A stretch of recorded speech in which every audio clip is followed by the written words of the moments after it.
அண்மை செய்தி 4 கோடி ரூபாய் பறிமுதல் செய்யப்பட்ட விவகாரம் தொடர்பாக தற்போது இருவரிடம் சிபிசிஐடி போலீசார் வாக்குமூலங்களை பதிவு செய்துள்ளதாக அண்மை தகவல் வெளியாகியுள்ளது. விவரங்களை செய்தியாளர் ராகவேந்தர் வழங்க கேட்கலாம். ராகவேந்தர், இந்த சோதனையில என்னென்ன வாக்குமூலங்கள் பெறப்பட்டிருக்கு, விவரங்கள் என்ன? வணக்கம். கடந்த ஏப்ரல் நாள் திருநெல்வேலி எக்ஸ்பிரஸ் ரயிலுக்கு 4 கோடி ரூபாய் தாம்பரம் போலீசாரால் தேர்தல் படை அதிகாரிகள் பறிமுதல் செய்தனர்.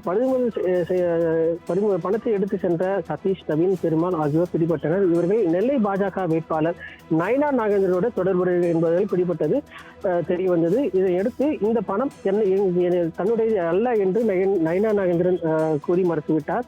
ஆனால் தொடர்பாக தற்போது ஏற்கனவே தாம்பரம் போலீசார் விசாரித்து வந்த நிலையில் இந்த வழக்கானது தற்போது சிபிசிஐடி போலீசாரிடம் ஒப்படைக்கப்பட்டது. இந்த சிபிசிஐடி போலீசார் சதீஷ், நவீன், பெருமாளிடம் விசாரித்து சிபிசிஐடி போலீசார் அவரிடம் கிடைத்த விவரங்களை வைத்து பாஜக தொழில்நுட்ப பிரிவு மாநில தலைவர் கோவர்தனிடம் விசாரணை நடத்த திட்டமிட்டிருக்கிறார். இது தொடர்பாக தற்போது அவரிடம் விசாரணையானது நடைபெற்று வருவதாகவும், அது மட்டுமல்லாமல் அவர் தற்போது இந்த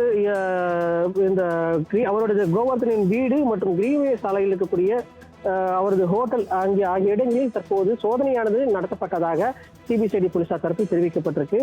நீலாங்கரையில் உள்ள அவரது வீட்டில் இந்த சோதனை நடைபெற்று வருகிறது. அதேபோல் கிரீன்வே சாலையில் இருக்கக்கூடிய அவரது ஹோட்டலில் இந்த விசாரணையானது சோதனையானது நடைபெற்று வருவதாக கூறப்பட்டிருக்கிறது. ஏற்கனவே 2 பேரிடம் இது தொடர்பாக இந்த வழக்கு தொடர்பாக 5 பேரிடம் விசாரித்து வைத்திருக்கின்றனர்.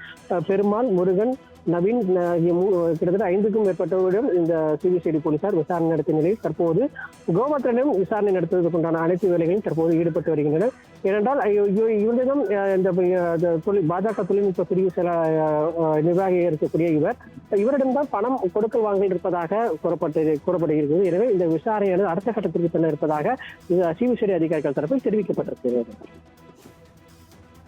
4 கோடி ரூபாய் பறிமுதல் வழக்கில் பாஜக பிரமுகர் கோவர்தன் வீட்டில் சிபிசிஐடி சோதனை மேற்கொண்டு வருகிறது. விவரங்களை வழங்கியதற்கு நன்றி ராகவேந்தர்.